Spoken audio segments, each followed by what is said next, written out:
Tjerë shtëpi me breza nuk është dek vetë, o dek prej pushke. O shtëpi e njoftun me breza. Moshkuj ka prap. Na tek te në fund. Do ta ndjekim tash një në kësaj shtëpie, moshkuj të kësaj shtëpie, shokët, gjithë ka i ka, Halil Hakëls, e tre vllazën e tjerëve që janë shkua. I përjetshëm do t'jenë kujtimi i tyne, me shokë, me vllazni, me njerëz ka i kanë.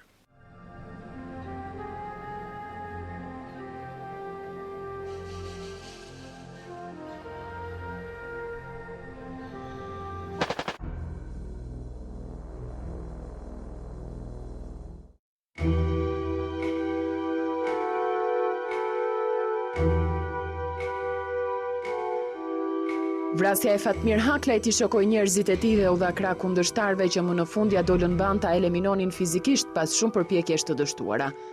Haklajt u vun menjëherë në lëvizje për të zbuluar autorët e pritjes së 4 nëntorit në Bujan. Për t'u treguar kundërshtarëve të tyre se ishin ende gjallë dhe njëkohësisht të mbanin bashkuar njerëzit e tyre, ata duhej patjetër të godisnin. Kundërpërgjigja duhej bërë sa më shpejt dhe sa më e fortë që të ishte e mundur. Haklajt arritën të lokalizonin shumë shpejt kush ishin autorët e pritjes. Për këtë i ndihmoi fakti që njëri nga objektivat e atentatit Jaho Mulosmani mbijetoi. Menjëherë pas ngjarjes, Jaho u transportua në spitalin e Bajramcurit ku u sigurua në masa të forta jo vetëm nga njerëzit e tij por edhe nga policia. Komisar Gani Malushi u kërkoi prorëve të tij që ta ndalonte Jahon ose prokuroria të lëshonte një urdhër arresti për të. Por nuk ndodhi asnjëra dhe as tjetra duke i dhënë mundësi Jahos që t'i shpëtonte sërish arrestimit. Njëri nga plumbat që kishte marrë Jaho i kaloi shumë afër zemrës duke i rrezikuar jetën. Pavarësisht kësaj, ai refuzoi të transportojë me helikopter drejt Tiranës ku mund të përfundonte në pranga në duar si Fatmir Haklaj pas ngjarjes së 4 gushtit. Pasi e mori paksa veten, Jaho nxitoi të largohej drejt Kosovës, ku kishte mundësi të operohej pa qenë i rrezikuar të përfundonte në burg, si akuzuar për vrasjen e Azem Hajdarit. Në datën 10 nëntor 1999, 6 ditë pasi ishte plagosur parakullës së tij në Bujan, Jaho u largua i shoqëruar nga njerëz të besuar drejt Kosovës.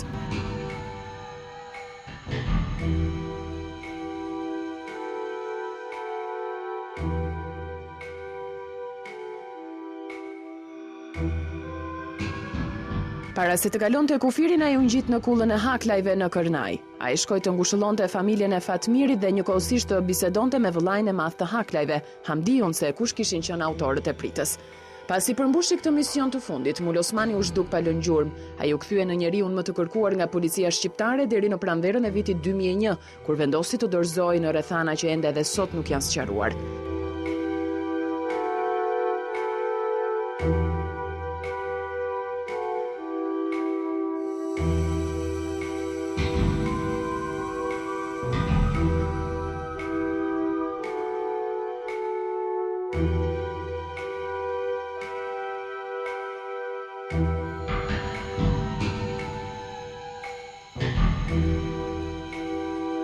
Midis provave materiale që policia e Tropojës gjeti në vendngjarjen e 4 nëntorit në Bujan, ishin dhe një palë dylbi optike për shikimin gjatë natës me reze infra të kuqe.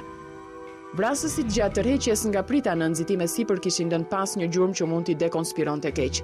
Komisar Malushi dhe stafi i tij u përpoqën ta mbanin të fshehtë këtë provë në mënyrë që nëpërmjet saj të shkonin te autorët. Dylbi të tilla në atë kohë përdornin vetëm trupat speciale të policisë.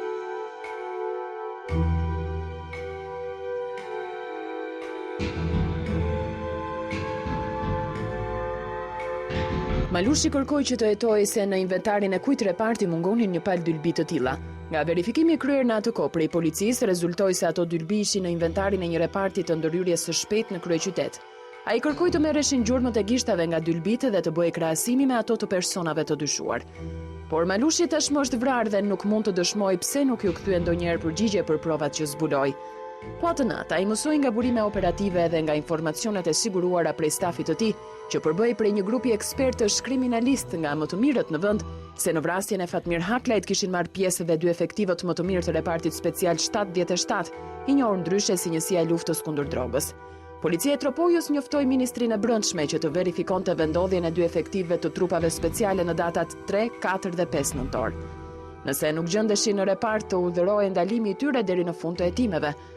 Sërish, kërkesa e policisë së Tropojës ra në vesh të shurdër, mbase në Tiranë nuk I interesonte askujt të zbuloheshin emrat e vrasësve të Fatmir Haklajt. Mos reagimi I Ministrisë së Brendshme u la dorë të lirë Haklajve, të cilët duhet të vepronin vetë për të marrë hak.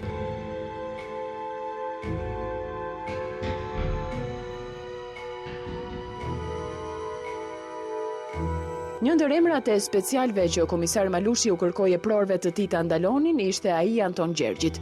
Efektivi I trupave speciale Anton Gjergji u akuzua se ishte një ndër personat që kryen atentatin e Bujanit, ku mbetën të vrarë Fatmir Haklaj e Sami Kërnaja, si dhe u plagos Jaho Salihi. Gjergji, kolegu I tij dhe një person I tretë ishin funksionar policie, dyshoheshin se ishin truri I kësaj ngjarje. Ata ishin me përvojë dhe ndër më të stërviturit që kishte policia shqiptare.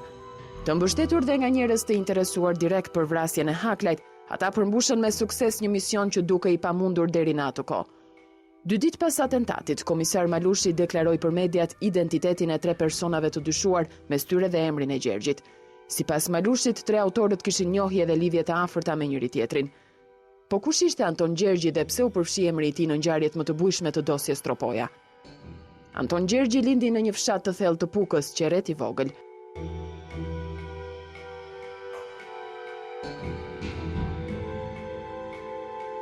Ai ishte djali I Lazar dhe Marie Gjergjit dhe kishte 3 vëllezër e 2 motra të tjera. Qysh në moshën 18 vjeç, sapo mbaroi gjimnazin, ai shkoi ushtar në repartin 326, sot reparti special Renea. Antoni u stërvit aty dhe I pëlqeu të qëndronte përgjithmonë pjesëtar I forcave speciale.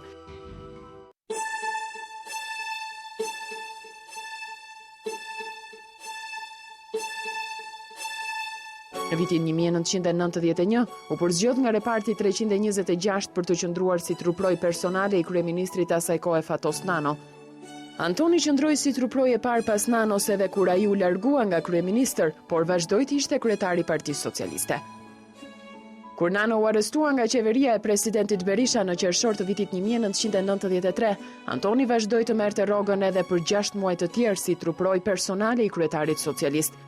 Kolegët e Gjergjit e kujtojnë atë si një njeri shumë të aftë, mjaft I përgatitur fizikisht dhe ushtarakisht, si një njeri që merrte zjarr në çast, por tepër besnik. Besnikëri ndaj liderit socialist Nano ai e tregoi edhe gjatë burgosjes së tij. Antoni punoi pa pagesë dhe shoqërisht për të siguruar familjen e shefit të tij për vite me radhë. Ai pati pasoja për këtë punë që bëri duke u arrestuar disa herë, madje qëndroi me ditë të tëra në burg vetëm pse ishte shoqërues I familjes së Nanos. Antoni ishte ndër të parët që e priti liderin e majt Nano kur doli nga burgu, por këtë radhë, Gjergji qëndroi shumë pak kohë pas kryeministrit të ri të vendit. Babai I tij, Lazar Gjergji, kujton. Di që e kërkuan për të shërbyer si shoqërues I dytë dhe I tretë pas Nanos, por nuk pranoi. Ai kërkonte të ishte shoqërues I parë I tij dhe s'pranonte asnjë detyrë tjetër. Djali e ka dashur fort Fatosin, e bënte be në krye të tij.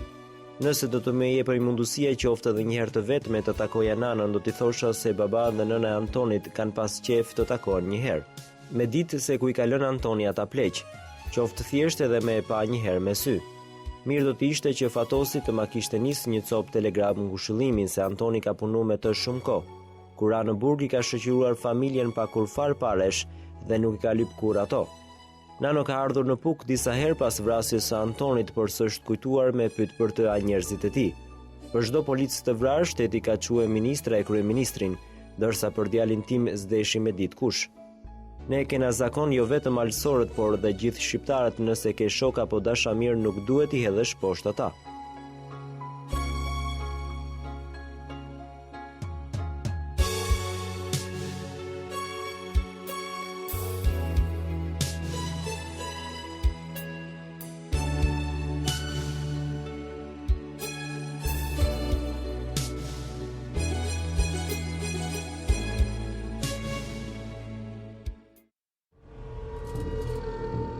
Bukjani 30 vjeçar Anton Gjergji konkuroi në maj të vitit 1997 dhe kaloi shkëlqyeshëm testimin për të pranuar efektivi repartit special antidrog numër 77.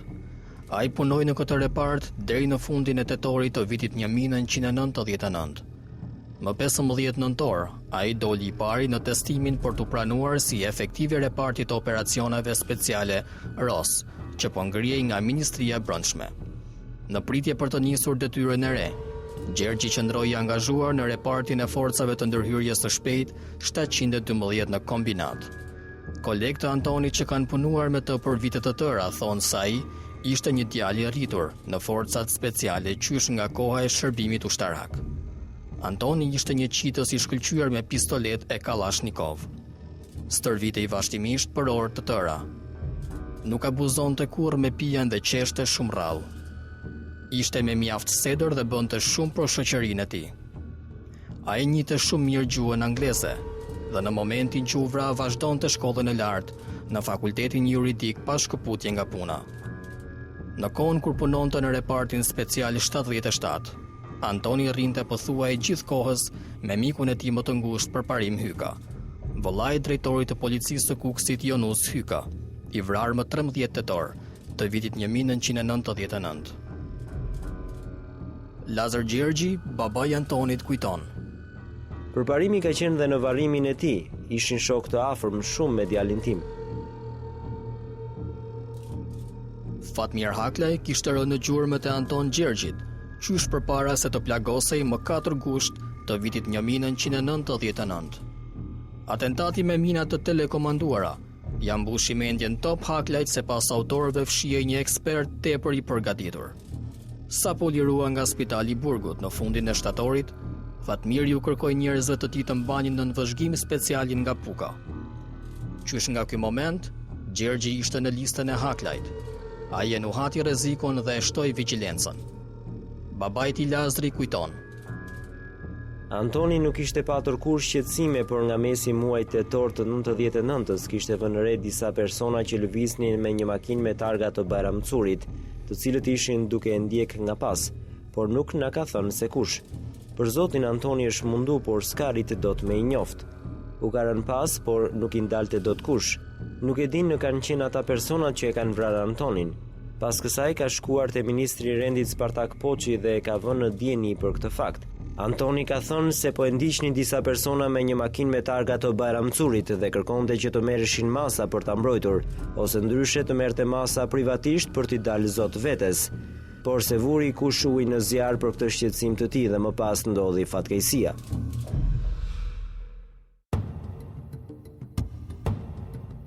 Ngjarja Bujanit dhe vrasja Fatmir Haklajt krijoi përshtypjen se truproja e liderit socialist Fatos Nano e hodhi lumin pa u lagur. Por ngjarjet treguan të kundërtën. Më datë 11 nëntor, Antoni festoi 30 vjetorin e lindjes bashkë me shokët e tij të repartit në Tiranë. Ky ishte përvjetori i fundit për të. Fatmir Haklaj nuk jetonte më, por lista e tij ishte ende në fuqi. Personat që morën përsipër ekzekutimin e Gjergjit u munduan të linin sa më pak gjurmë të ishte e mundur. Për këtë shkak, pas ditën e 22 nëntorit të vitit 1999, ata blenë në tregun e makinave në plepa të Durrësit një Volkswagen Golf me targa të huaja, të cilën e përdorën për t'u afruar Antonit pa u zbuluar prej tij. Në mbështetje të ekzekutorëve që ndodheshin në Golfin me targa të huaja ishte edhe një autoveturë e dytë, e gatshme të ndërhynte për çdo të papritur. Vrasësit i kishin studiuar mirë lëvizjet e Antonit, duke qenë të informuar deri në detajet më të hollësishme. Mbrëmjen e të martës së 23 nëntorit të vitit 1999, Anton Gjergji po kthehej në banesë për të parë një ndeshje ndërkombëtare e futbolli. Ai banonte në katin e tretë të vilës me numër 56 që ndodhet pranë gjimnazit Partizani, në rrugën 4 Dëshmorët. Lagje numër 45 të kryeqytetit ku ndodhej banesa Antonit e kishte pllagosur errësira për shkak se dritat ishin fikur afro 30 minuta para ngjarjes, ndërsa një shi i imët që sapo kishte nisur të binte i ndihmoi vrasësit të mos binin në sy. Rreth orës 19:42 minuta, ai parkoi në krah të garazhit autoveturën e tij të re, një Volkswagen tip Passat ngjyrë gri, me targa austriake, të cilën e kishte blerë vetëm një muaj më parë. Antoni e la veturën me dritat dhe motorin e ndezur dhe ju drejtua garazhit. Qepeni i garazhit ku parkonte autoveturën hapej në distancë me telekomand. Por për shkak të mungesës së dritave, ai u detyrua ta hapte me dorë. Në orën 19:45, kur ai hapi qepenin rreth 1 metër dhe ishte i përkulur në gjunjë, u qellua nga pas me breshëri Kallashnikovi.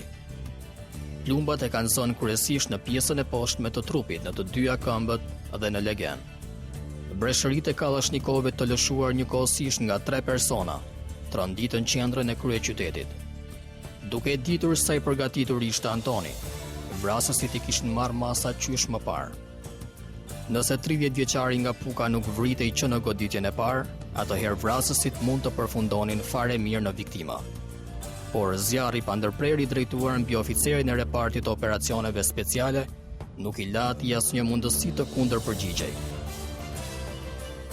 Në çastin e atentatit, ai mbante në brez një armë pa leje, pistolet tip Glock, jashtë serie, e kalibrit 12 mm, të cilën ai e kishte blerë në Holland. Në makinën kishte edhe një Kalashnikov, por nuk ju dha shansi ta përdorte ashtu siç dinte ai. Antoni mori shumë plumba në këmbë, madje këpucët ju bën vrima. Pantallonat i ishin bërë shosh, pasi vrasësit nuk ja kursyen fishekët. Por plagën më të rëndë që e çoi drejt vdekjes. Gjergji e mori në arterien kryesore pranë organeve gjenitale, e cila i shkaktoi një hemorragji të madhe, duke mos i dhënë asnjë shans për ndërhyrjen mjekësore. Në vend ngjarjen bëritën të parët 2 kolegët e Gjergjit, që e transportuan me një makinë të rastit në spital, por gjithçka rezultoi e kot. Sipas njoftimit zyrtar të policisë në atë kohë, atentati ndaj Gjergjit ishte i pari pas 22 ditëve pa vrasje në kryeqytet. Policia deklaroi se Gjergji ishte qelluar për motive hakmarrje nga persona të panjohur, që ishin larguar në drejtim të paditur, duke përfituar nga errësira e natës dhe mungesa e dritave. Një ditë më pas, policia gjeti të braktisur një autovetur Volkswagen tip Golf, e cila ishte përdorur nga autorët. Golfi me targa të huaja u gjet në afërsi të fabrikës së qumshtit Ajka, pranë një uzinës Dinamo. Brenda në të u gjet edhe një Kalashnikov që rezultoi se ishte përdorur në krim.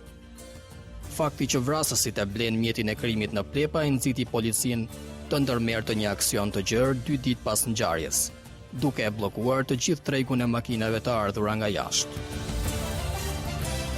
Më 25 nëntor të vitit 99, u bllokuan 286 autovetura dhe fuoristrada, por nuk u identifikuan personat që kishin bler Golfin. Detaj ky që do të çonte në zbulimin e vrasësve të truprojës së Fatos Nanos. Nga dëshmitarët okular rezultoi se në atentat kishin marrë pjesë 6 persona.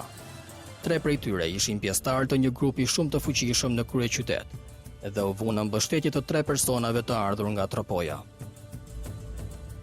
Të nesërme në media u botua lajmi se ishte vrarë Anton Gjergji, president i firmës së baterive Varta në kryeqytet. Vrasja e Antonit zuri një hapësirë shumë të vogël në mediat e kohës, pavarësisht se kush ishte ai. Çuditërisht, askush nuk u kujtua për një viktimë të dytë në këtë ngjarje. Kosovari 22 vjeçar Nejat Çamil Syho, student i veterinarisë në Universitetin e Kamzës.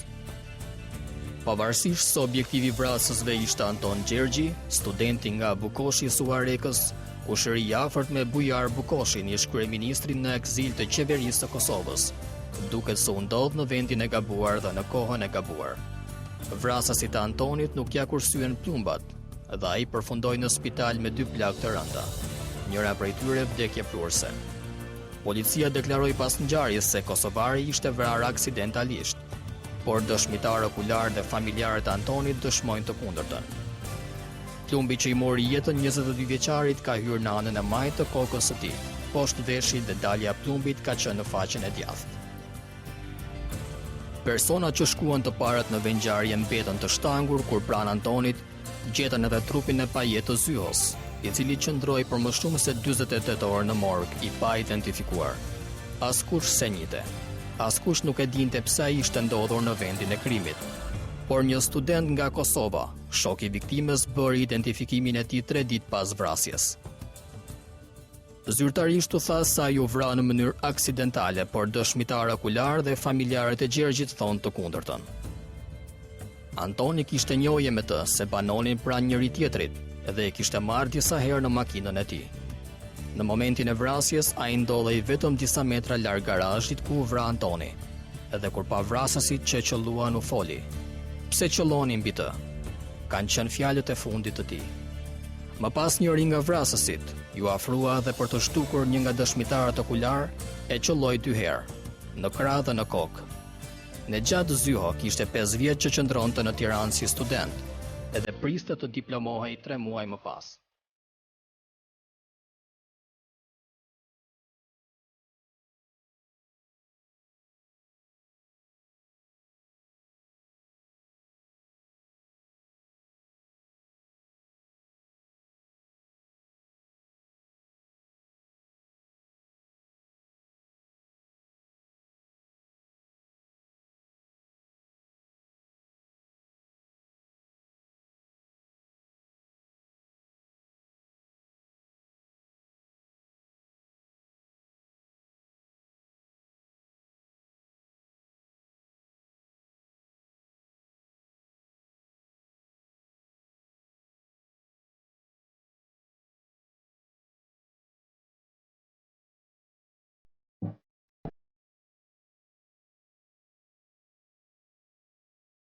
Ministria e Brendshme, pavarësisht se ishte vënë dieni nga Anton Gjergji për rrezikun që i kanosej, tentoi të fshinte të vërtetën, duke deklaruar se ai nuk ishte efektiv i forcave speciale. Asnjë titullar i lartë i Ministrisë së Brendshme nuk shkoi në ceremoninë e varrimit në Puk, përveç drejtuesve dhe kolegëve të repartit. Justifikimi të Ministrisë së Brendshme i doli boja shumë shpejt, pasi u verifikua se Antoni jo vetëm ishte në punë në çastin e vrasjes, por rrogën e fundit për 450.000 lekësh të vjetra i çuan shokët e repartit në familje.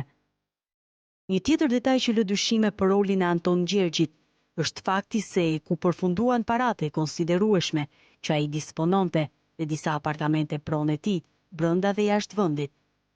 Në momentin që u vra Antoni kishte në portofol $3.000 amerikan, të cilat më pas ju dhanë familjes.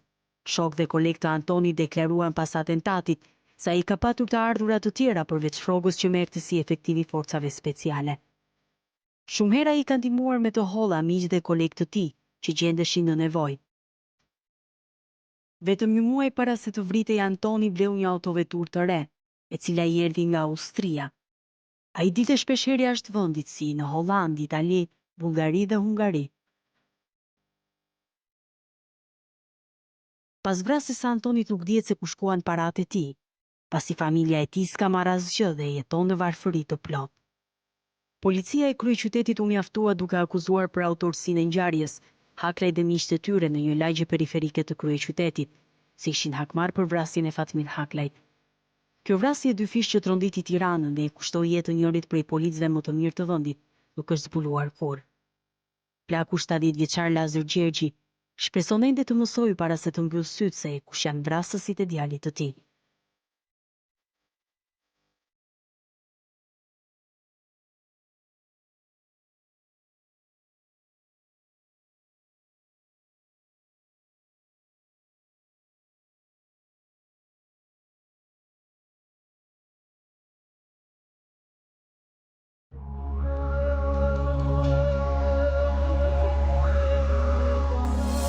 Pavarësisht se ishin vrarë 3 vëllezër nga e njëjta familje, shkëlqimi Halili dhe Fatmiri, Haklajt shiheshin sërish si një rrezik potencial, të aftë për të goditur fort kundërshtarët e tyre.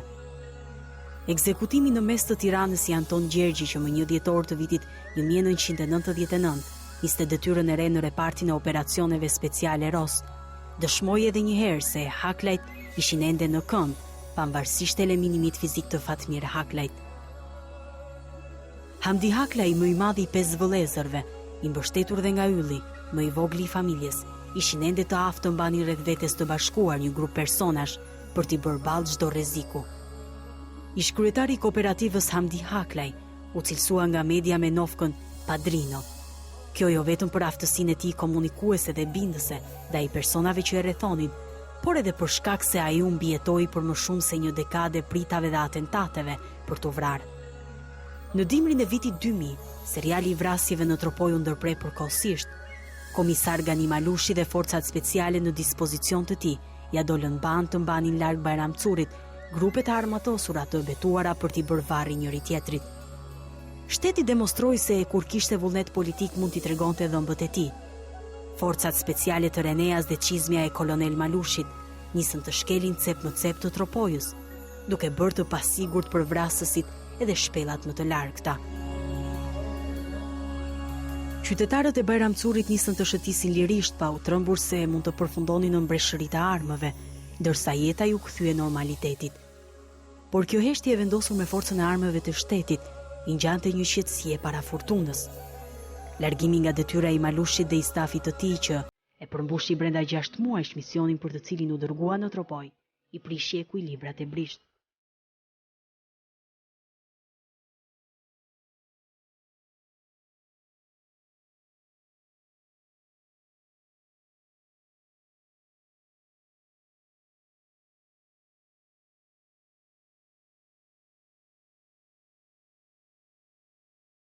Me shkrirjen e borës, nisën edhe lëvizjet e para në shtigjet e malësisë së Gjakovës. Në fundin e marsit të vitit 2000, një grup personash të panjohur realizua një atentat me mina të telekomanduara ndaj Salimul Osmanit, babait të Jahos, në pamundësi për të gjetur këtë të fundit. Atentati u krye në shpatin shkëmbor të rrugës Bujan Bajramcuri, sapo kalon varrezat e dëshmorëve, vetëm 2-3 kilometra pa hyrë në qytet. Mekanizmi ishte pothuajse i ngjashme me atentatet e para ndaj Fatmir Haklajt, por sasia e eksplozivit dhe xhenjerët nuk ishin në të njëjtin nivel.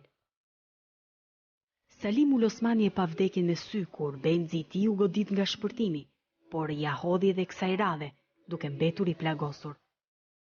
Kur e ndjeu rrezikun që i kanosej Mul Osmani nxori në shitje pronat e të birit në Bajramcuri, lokalin më të bukur në qytet me emrin Enigma, një butik dhe një furgon transporti.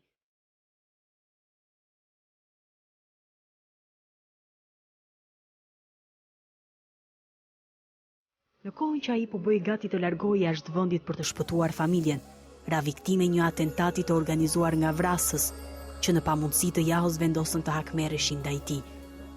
Më 12 qershor të vitit 2000, Salimul Osmani doli nga kulla e tij në Bujan dhe po priste ndonjë makinë të rastit i ulur para karburantit që ndodhet në anë të majtë të rrugës Bajramcuri-Fiers. Një autovetur tip Opel me ngjyrë të kuqe që erdhi me shpejtësi, hapi zjarr me breshri Kallashnikovi drejt Mul Osmanit, duke e lënë atë të vdekur në vend. Në vendngjarje u plagos rënd edhe një i ri, kushëri i viktimës, që punonte në këtë pikë karburanti. Vrasësit e çuan autoveturën në një rrugë qore ku e braktisën duke i vënë zjarrin për të mos u identifikuar nga policia. Policia deklaroi pas ngjarjes se autorët kishin qenë të paktën 3 persona, por identiteti i tyre nuk është zbuluar kurrë. Kjo ngjarje e rëndi ngarkoi një tjetër përgjegjësi Jaho Mul Osmanit, që edhe pse ishte në arati jashtë vendit dhe i qëndronte në krye të listës së personave më të kërkuar nga policia, duhej të kujdesej për familjen dhe 2 vëllezërit e tij të mitur.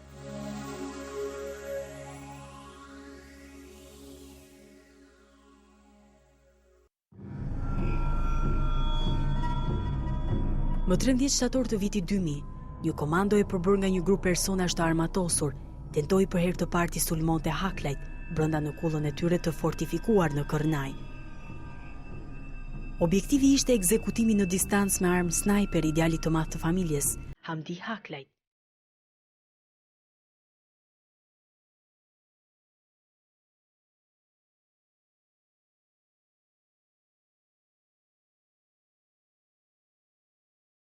Kjo komando, edhe pse ishte armatosur me arma automatike, mitroloz të lehtë dhe snajper, nuk mund t'i afrohej shumë kullës së fortifikuar, në të kundërt rrezikonte të mbetej viktime e kundër përgjigjes që mund t'i vinte nga rojet e Haklajve.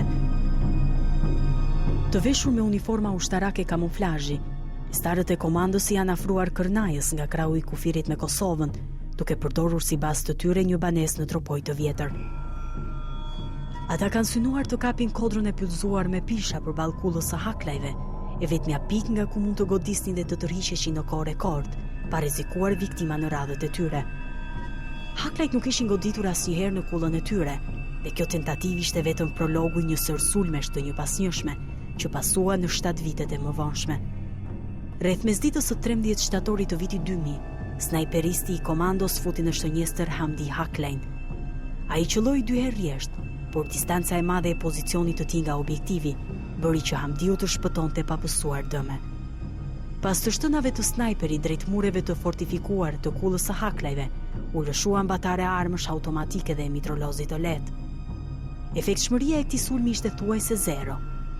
Madje qëllimi i vërtet ishte thjesht të pengohej një kundërpërgjigje nga haklajt dhe të sigurohej tërheqja e komandos. Atë ditë në kull përveç 2 vëllezërve haklaj, ndodheshin edhe një numër i madh personash të tjerë. Ata kapën shumë shpejt pozicionet e fortifikuara dhe hapën zjarr të menjëhershëm me mitralos të rëndë dhe kalashnikov, drejt kodrës nga erdhi sulmi i komandos.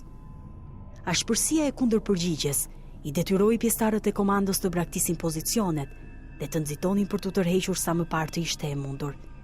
Zjarri i hapur nga kulla e haklajve zgjati për më shumë se 20 minuta, duke krijuar panik në gjithë zonën. Thuajse bëhej fjalë për një betejë frontale. Jehona e breshrive të mitralozëve u dëgjua deri në Bajramcuri, por policia asgjë e mori mundimin të ngjitej në Kërnaj. Ky sulm ishte një mesazh i qartë për haklajt. Tani ata do të goditeshin edhe në kullën e tyre.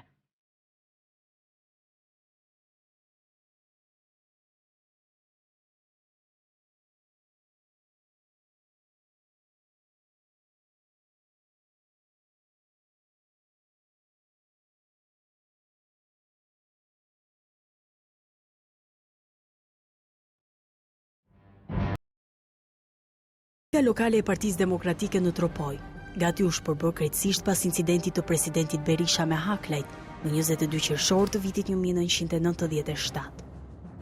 Në 2 vitet e mëvonshme që u kalua në thundrën e Fatmir Haklajt, kjo degë ekzistoi vetëm formalisht.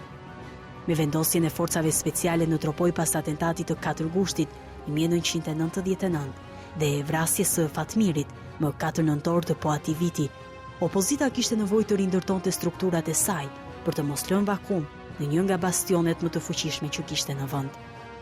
Demokratët në Tropoj nuk mundën të drejtoheshin nga persona të ngujuar në kullat e tyre, apo që lëviznin ilegalisht për shkak të hakmarrjes nga haklajt dhe njerëzit e tyre. Në këto rrethana, lideri i Partisë Demokratike Sali Berisha, për të fituar terrenin e humbur vendosi tu kundërpërgjigje të majtëve në Tropoj, duke përzgjedhur një tjetër haklaj, kushëri dhe i afërt me kundërshtarët e tij të betuar. Misioni i tij ishte rindërtimi i opozitës në Tropoj për t'ia rikthyer sërish këtë zonë të djathtës. Azgan Haklaj ishte futur në radhët e Partisë Demokratike të Tropojës, së bashku me shkëlqimin, i vrarë në pritën e 5 janarit të vitit 1998 në qafën e Luzhës. Ai e pa vdekjen me sy kur u plagos në mes të Bajramcurit më 9 prill të vitit 1998. Hileja e liderit të opozitës nisi të funksiononte. Ai u nxori përballë haklajve, një tjetër haklaj, gjak i tyre, i cili ishte rritur me ta, dhe kullat i ndanin nga njëra tjetra vetëm 4-5 metra distancë. Pavarësisht ashpërsisë së akuzave që merrnin prej Azganit, haklajt nuk mund të godisnin djalin e vetëm të kushëririt të afërt. Energjia e Azganit për të bërë presion strukturave të qeverisë në Tropoj dhe devotshmëria e tij ndaj liderit të opozitës Berisha mblodhi rreth Partisë Demokratike një numër të madh mbështetësish që nisi t'u dalë frika. Rimëkëmbja e strukturave të Partisë Demokratike në Tropoj pas vitit 99 u dëshmua qartë në protestën e organizuar gjatë vizitës së kryeministrit Ilir Meta në Bajramcuri më 26 shtator të vitit 2000.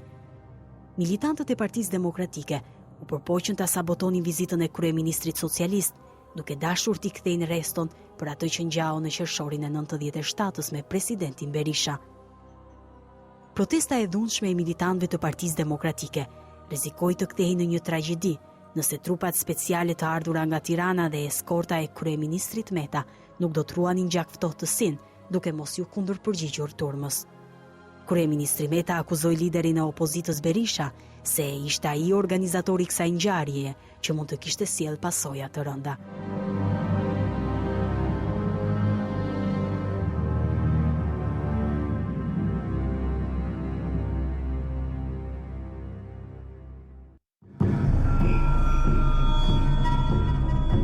Para ditën e 28 nëntorit të vitit 2000, dega lokale Partisë Demokratike në Tropoj organizoi një protest për vjedhjen e votave që ishte bërë opozitës në zgjedhjet për pushtetin vendor. Policia e Tropojës kishte siguruar informacione në rrugë operative se atë ditë pritet të ndodhte një ngjarje rënd.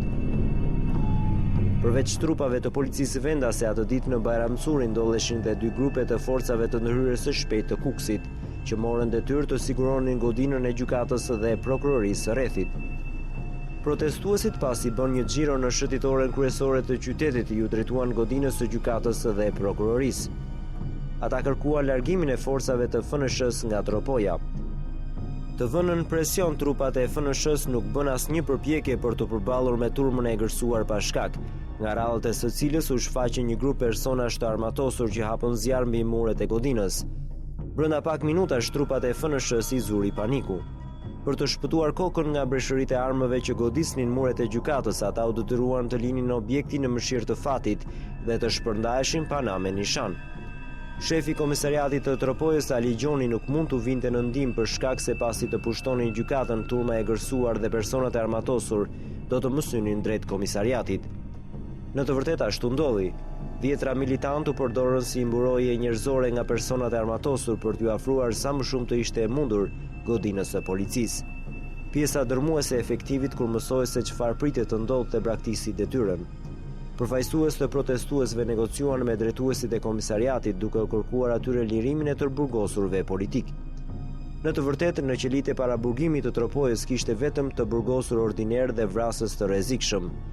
Për të mos acaruar situatën, policia u detyrua t'i lironte të gjithë të paraburgosurit, pavarësisht motivit për të cilin ishin arrestuar. Pasi korren fitoren e parë, negociatorët e protestuesve u rikthyen sërish në komisariat duke kërkuar që policia ta baraktiste objektin, në të kundërtën do të sulmojë me armë zjarri. Kur hasën në rezistencën e drejtuesve të policisë, personat e armatosur që ishin kryesisht me president penal dhe të njohur si mbështetës të opozitës, hapën zjarr mbi komisariatin e Bajramcurit. Përballja mes të dyja palëve ishte e ashpër. Personat e armatosur u pozicionuan në disa pallate gjykatëshe që ndodheshin përballë komisariatit. Një grup prej tyre sulmoi me zjarr hyrjen e komisariatit ku qëndronte oficeri i rojës. Drejtuesit e komisariatit dhe disa efektiv të policisë që vendosën të mos e lëshonin objektin u kundërpërgjigjen duke hapur zjarr në ajër e mëpas dhe mbi pozicionet nga po qellohej me armë automatike. Kur e panë se komisariati nuk po dorëzoi, personat e armatosur u detyruan të përdornin dhe armë kundër tank mbi godinën e policisë, por për fat nuk shkaktuan dëme në njerëz. Disa prej tyre mundën të futeshin 2 herë deri në shkallët e katit të dytë të godinës, por u sprapsën nga policia. Ardhja e përforcimeve nga Tirana në ndihmë të policisë duke e pamundur pasi helikopteri forcave speciale mund të qellojë gjatë uljes. Në një situatë të tillë, policia u bëri thirrje me megafon personave të armatosur që të tërhiqeshin, por këta të fundit nuk qëllimi i tyre për të marrë komisariatin. Gjatë një tentative që u bë nga jashtë komisariatit për të hyrë në godin, pati një shkëmbim të ashpër zjarri që përfundoi me viktima. Syl Lusha, njëri nga personat e akuzuar për trazirat e 14 shtatorit të 98-s në Tiranë, mbeti i vrarë në hyrje të komisariatit sapo kaloi zyrën e informacionit. Pas tij pati dhe të paktën 4 të plagosur nga radhët e personave të armatosur që sulmuan komisariatin. Në momentet më kritike, shefi të komisariatit Ali Gjoni i erdhi një telefonat me numër fiks nga Hamdi Haklaj. Haklaj u interesua mbi gjendjen në komisariat dhe disa të afërm apo miq të tij që ndodheshin brenda godinës. Hamdiu i tha komisarit të Tropojës se nëse kishte nevojë për ndihmë, ai ishte gati të zbriste me njerëzit e tij nga Kërnaja. Por Gjoni u shpreh se po e përballonte situatën dhe nëse do ta shihte keq punën do t'i drejtoj Haklajve për ndihmë. Rezistenca e trupave të policisë që kishin mbetur brenda objektit dhe përhapja e lajmit se në ndihmë të komisariatit ishte nisur Hamdi Haklaj dhe njerëzit e tij ndikuan moralisht te autorët e sulmit. Rreth orës 15 të datës 28 nëntor ata u detyruan të tërhiqen pa e pushtuar komisariatin. Në Tiranë, kryeministri Meta akuzoi liderin e opozitës Berisha dhe mbështetësit e tij në Tropoj se kishin tentuar të kryenin një grup shteti të armatosur për të rrëzuar me forcë qeverinë socialiste. Meta tha se personat që sulmuan komisariatin e Tropojës do të ndëshkoheshin, ndërsa siguroi policinë lokale se do të niste menjëherë përforcime. Shiku paraqiti informacione se grushti i shtetit i 28 nëntorit kishte dështuar. Sipas shërbimit inteligjent shqiptar, organizatorët e grushtit të shtetit kishin planifikuar të merrnin së pari institucionet kryesore dhe komisariatin e Tropojës nëpërmjet një grupi personash të armatosur. Më pas, duke shfrytzuar efektin domino, të pushtonin njëri pas tjetrit të gjitha komisariatet nga veriu drejt kryeqytetit. Rezistenca e komisariatit të Tropojës bëri që ky plan të dështonte. Nga ana tjetër, opozita dhe lideri i saj Berisha akuzuan policinë e Tropojës dhe qeverinë Meta se përdorën armë zjarri dhe granata luftarake mbi protestuesit dhe militantët e Partisë Demokratike në Bajramçuri. Kryeministri Meta u cilësua si fashist, ndërsa viktimat e 28 nëntorit në Tropoj u shpallën martir të demokracisë.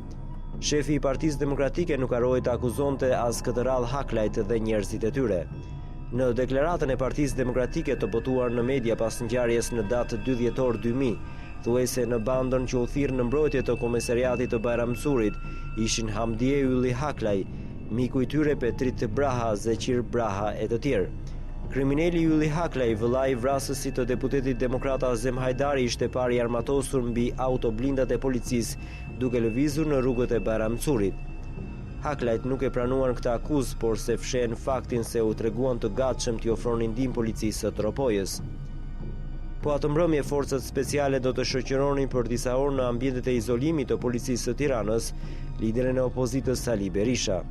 Nëpërmjet këtij veprimi, kryeministri socialist Ilir Meta i dha një mesazh të fortë rivalit të tij politik, duke ia bërë të qartë se s'do të lejonte asnjë lloj përmbysje të pushtetit nëpërmjet një grushti shteti të armatosur. Pavarësisht hetimeve dhe procesit gjyqësor për këtë ngjarje, organizatorët dhe personat përgjegjës nuk u ndëshkuan kurrë.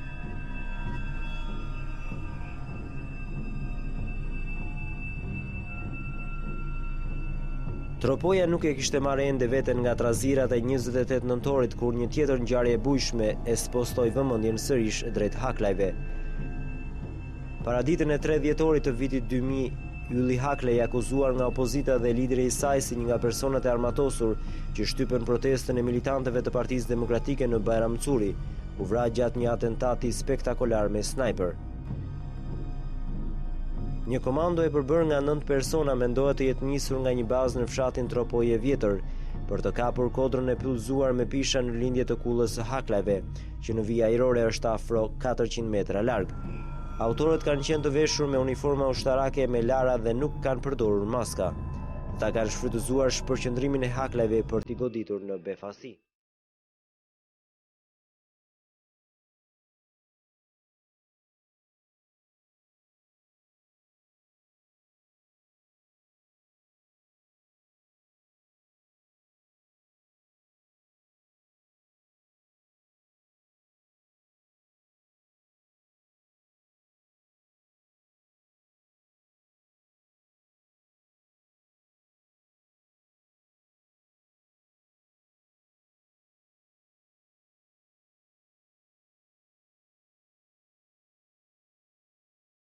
Komando i është afruar kodrës nga kur realizoi qitjen pa u zbuluar nga rojet e Haklajve, që mbanin në nënvështrim me dylbi zonën rrotull kullës. Ylli Haklaj, Bilbil Selivrada dhe Is Kërnaje, vëllai i Feriz Kërnajës, kanë dalë jashtë rrethimit të fortifikuar të kullës në një livall në pjesën e poshtme të saj, rreth 50 metra distancë nga muri.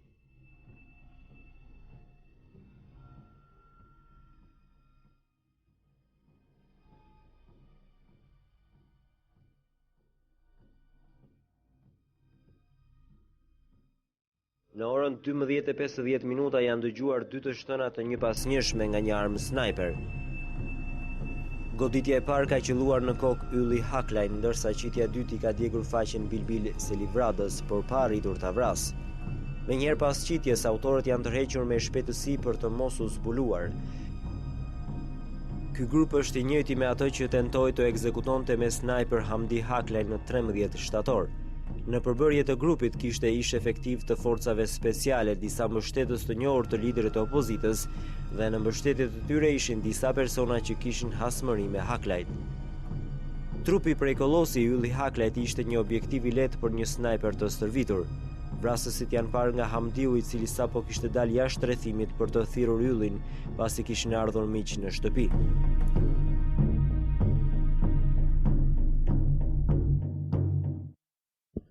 Këtu me datën 3 dhjetor të vitit 2000 e kanë bra Yllin në orën 12 ditë. Ylli është qellu prej kodrave përballë banes. Sa kishte dalë këtu për jashtë avlis, e qellojnë me snajper. Edhe e merr plumin kokë. Sa herë është qëllu? Është qëllu vetëm një herë. Ka pas peritia që ishi me të? Ishte edhe një çun tjetër bashkë me të, por si duket pikësynimi i tyre ishte ndaj yllit.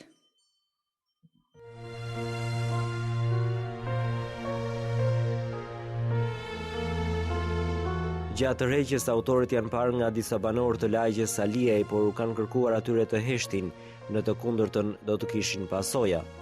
Duke qenë se ishte grup i madh, komando është vënë re edhe nga disa banorë të fshatit Madan. Edhe Muharrem Haklaj, që ka qenë në rival duke kullotur baktin në një distancë prej 200 metra larg me vendin e pritës, i ka njohur disa prej autorëve. Vrasja e yllit ishte një goditje rënd për Hamdi Haklajn dhe familjen e tij. Tani Hamdiu kishte mbetur i vetëm pasi 4 vëllezërit e tjerë, Shkëlqimi, Halili, Fatmiri dhe Ylli u ekzekutuan në atentate të sofistikuara me mina të telekomanduara dhe snajper. Forcat Renea që mbërritën në vendngjarje u vunë në ndjekje të vrasësve, por ata duke njohur mirë terrenin, kishin shkuar shumë larg. Hamdi Haklaj tha se të vllajnë ja kishin vrarë një ditë pasi emri i tij kishte dalë në gazetë si një prej personave që penguan në revoltën e armatosur. Vajza e vogël e familjes, Zylfia, mësuese fizike, u betua në varrimin e yllit se nuk do të martoj kur pa ja marrë hakun të vëllait. Komando që ekzekutoi djalin e 4 të familjes Haklaj ka mbetur e pa identifikuar edhe pas 7 vitesh. Për Hamdi Haklajn kjo ishte goditja më e rëndë. Tani atij mbetej në dorë përgjegjësia për mbijetesën e familjes, prandaj duhet të ishte më vigjilent se kurrë.